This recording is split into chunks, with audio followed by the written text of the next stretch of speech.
Hello বন্ধুরা, আমার 3 নম্বর ভিডিওতে তোমাদেরকে স্বাগতম জানাই। তোমাদেরকে স্বাগত জানিয়ে আমার 3 নম্বর ভিডিওটা শুরু করছি। তোমরা হয়তো ভাবছো এখন আমরা কোথায় যাচ্ছি। তো এখন আমরা একটু ঘুরতে বেরিয়েছি। আমরা এখন একটু লং ড্রাইভেই বলতে পারো ঘুরতে বেরিয়েছি। ওই যে আমি একবার বলেছি আমাকে ঘুরতে নিয়ে যেতে, আর আমাকে ঘুরতে নিয়ে এসেছে। আর সবসময় আমাকে চেষ্টা করে সব রকমভাবে খুশি রাখার।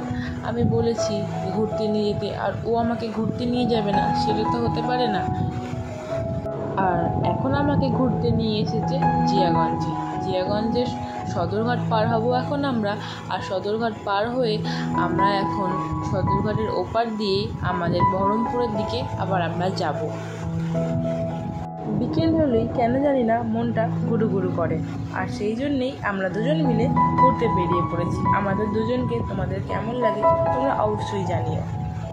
আর আমরা অনেকটা পথ পেরিয়ে আমরা ঘুরতে ঘুরতে ঘাটের সামনে চলে এসেছি। আর এখন আমরা ঘাটে এসে দাঁড়িয়ে আছি যে কখন নৌকা আসবে আর আমরা নৌকায় চেপে ঘাট পার হব।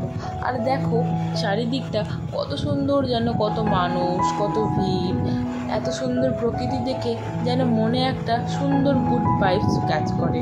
হ্যাঁ জানি সবারই এত সুন্দর প্রকৃতি ভালো লাগে, কার না ভালো লাগবে না। আর আমাদের যখন ঘোরা হয়ে গেছে তখন আমরা আমাদের বহরমপুরেরই একটা ক্যাফেতে এসে বসেছি।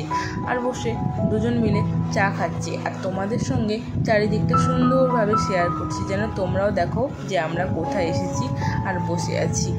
আর এই যে উনি একটু স্টাইল করে তোমাদের দেখিয়ে দিল। আর এখন চাটা চলে এসেছে, বাট আমি তো বসেই আছি। আমি একটু চারিদিকের প্রকৃতিটাকে ফিল করার চেষ্টা করছি। আর বসে থাকতে থাকতে ওকে আমি কিছু একটা বলছিলাম, কিন্তু কি বলছিলাম সেটা বুঝতে পারিনি। আর বসে বসে চা তো খাচ্ছিলামই, আর চা খেতে খেতেই ভাবলাম যে একটু অন্য কিছু খাওয়া যাক। আর তখনই আমি একটা পকোড়া অর্ডার করে ফেললাম। তো দুজন মিলে আমরা বসে বসে পকোড়া খেলাম। আর পকোড়া খাওয়ার পরেই আমরা বাড়ি ফিরলাম। বাড়ি ফিরেই আমরা ব্লগটা শেষ করলাম।